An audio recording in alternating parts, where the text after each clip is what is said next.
Hello everyone, and welcome to a very special last-minute video that was requested in a comment last night for looking at evaluating questions in budgetary and monetary policy. The questions say like evaluate based on recent events the effectiveness of budgetary and monetary policy.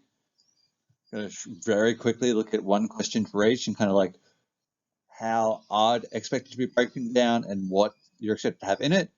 Because these tend to come up evaluating the effectiveness of the focus or stance of either or tends to come up. So we're going to briefly look into what you need for each to make sure you have a really strong answer. So first, some key tips.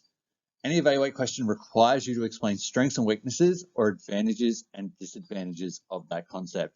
It doesn't matter which way you feel. It doesn't matter if you think that it is good or bad. You need to weigh up advantages, disadvantages, or strengths and weaknesses. And the strongest answers will always be able to tie those things in to recent economic events. So if you're talking about the impact lag of monetary policy and the fact that the full effect isn't felt for up to 2 years, we could talk about like that in terms of the fact of, well, they decreased the cash rate in November of 2020. The full impact of that won't be felt until 2022, where it might be too late because the effects of the pandemic are still occurring. Like things like that are really important because it shows that you really understand the application of those strengths and weaknesses. Also, a concluding statement is required in an evaluate question, otherwise you're likely to lose marks without concluding one way or another. I also say this to students that if the evaluate question freaks you out, if you just write some words and then make a conclusion at the end, you should at least get 1 mark for it because you have given a reasoned conclusion. I would also kind of state to you that you should kind of have a little bit at the start that kind of like explains the situation. So you might be talking about the focus and stance of monetary policy. You might be talking about the current stance of budgetary policy. That first kind of statement really sets the scene for what you're going to talk about next. Because if you're talking about things in recent times, you probably should set that scene first. So the first question we're going to look at, question 1, evaluate the effectiveness of RBA's recent monetary policy stance. So this is pretty like this is the like bare bones simplest thing you could get.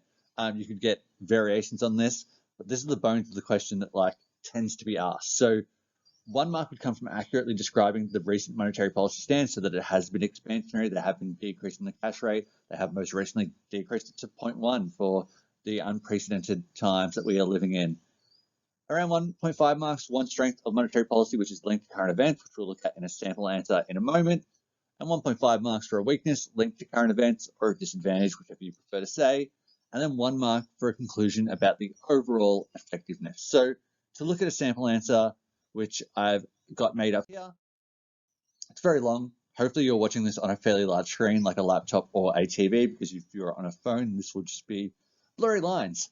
But during November of 2020, the RBA decided to decrease the cash rate to 0.1 in light of events such as the global pandemic, thus taking an expansionary stance. So already that has set the stance of monetary policy. So that's kind of like the first mark there. The RBA intended to decrease the cash rate in order to depreciate the Australian dollar as foreign investors withdraw investments from Australian financial institutions in search of greater return elsewhere in order to stimulate the economy and increase overall aggregate demand. By decreasing the cash rate, the Australian dollar will depreciate, which will make Australia's exports cheaper for our trading partners. This will then increase overall export volumes, increasing injections to aggregate demand and aggregate demand itself. So it's kind of a strength of monetary policy. It probably should be a little bit more explicit, but a strength of monetary policy is that if you decrease the cash rate, it would depreciate the Australian dollar, and that is favorable for our exports, which is then going to stimulate aggregate demand. However, as financial institutions aren't legally obliged to take on the RBA's decision, they're able to set interest rates on their terms, most likely to earn a profit. So since the cut of the cash rate hasn't fully influenced the banks to be obliged by this decision, banks are still charging households and businesses high interest rates or interest rates that don't reflect the current environment, which has decreased the consumer confidence and business confidence on their debts, thus decreasing aggregate demand. So overall, RBA's recent monetary policy stance of paying the cash rate to 0.1 has not been totally effective to aggregate demand and the overall economy, because although cutting the cash rate can decrease household and business debts and stimulate or decrease payments on household and business debts and stimulate aggregate demand through those increased exports, financial institutions aren't ordered to follow these decisions and may only pass on some of the cut to interest rates. And even though there have been business lockdowns and loss of jobs, this has made households and businesses less confident in the economy, thus decreasing aggregate demand and not stimulating the overall economy.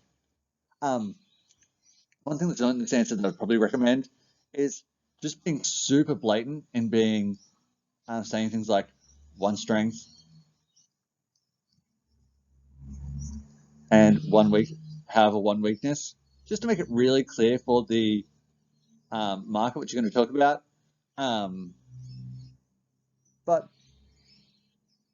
if you can do that, and if you can be really blatant in the weaknesses or the strengths, so being really blatant in saying that monetary policy isn't totally effective when consumer confidence is low, starting off with that and then going into the information that's here is going to be the strongest possible thing that you can do. Now to go into a budgetary policy version, so evaluate whether the continual use of budget deficits in Australia are likely to harm the living standards of future generations. This one gets a little bit more complicated. It's focused on living standards, not just the use of budget deficits. So you've got to always tie things back into living standards. So one mark being for an explanation of why Australia has continually been using budget deficits.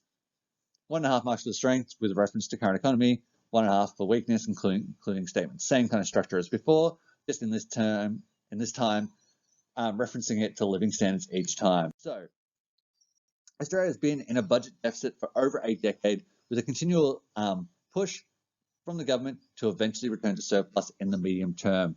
However, due to unexpected events, global events occurring which negatively impact our economic activity, the government has needed to remain in deficit to continue stimulating the economy and maintain jobs and growth. I would say there, I probably should have added they maintained an expansionary stance through budgetary deficits, but then one strength of using a budget deficit during current global pandemic is that the government has increased welfare payments and subsidies to businesses to lessen the impact of the economic crisis on disposable incomes of households and therefore maintain their material living standards. So that's the budgetary policy can target specific segments or sectors. This can also improve their non-material living standards as it can ease stresses about uncertainty about the future of their incomes and employment. So really, really clear links to current material and non-material living standards. This would then also provide a stronger economy for future generations as it limits the amount of damage done to our growth and employment and allows for a faster recovery after the pandemic subsides. However, one weakness of using a budget deficit during the current global pandemic is that a large portion of the $184.2 billion deficit has been funded by borrowing from foreign investors. This was written before the most current deficit was announced, where it's over $200 billion. This means that so this has been funded by borrowing from foreign investors, which increases the overall level of public debt. This means that future generations may have their living standards negatively impacted, as the government will be required to spend a larger portion of their budgetary outlays on covering the interest on foreign debt. This means that less can be injected into the economy to increase employment and both material and non-material living standards. Although there are negatives associated with the continual use of budget deficits, during the current economic climate, they're incredibly necessary to maximize both the living standards of households in the current times, while also limiting the damage done to the economy to maximize living standards of future generations. One little thing I'd pick on myself in this last little bit now is I'd probably be pretty explicit in the material and non-material in the second example.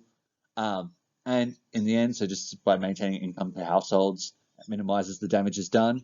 But overall, that kind of like gives you a general idea of the structures and some of the tips I'd give overall, being really clear with your signposting, one strength, however, one weakness, being really clear to the point with the theory first, and then tying it into the application of what's happening in current events, and then making a concluding statement at the end, which sides one way or another. Don't sit on the fence. No one likes a fence sitter. You need to choose one way or another, and then you'll hopefully get the most marks possible. If any of this has been unclear or you have any other questions about it, feel free to leave me a comment below, shoot me an email. More than happy to help out. It is now less than a week till the exam. It's in 6 days' time, which means my daughter's birthday is in 5 days' time, which is very, very important to me. Other than that, I hope you have a excellent, wonderful day, and I will see you next time. Or maybe I won't, because maybe there won't be any more videos, and you're probably going to stop watching these after your exam. But goodbye.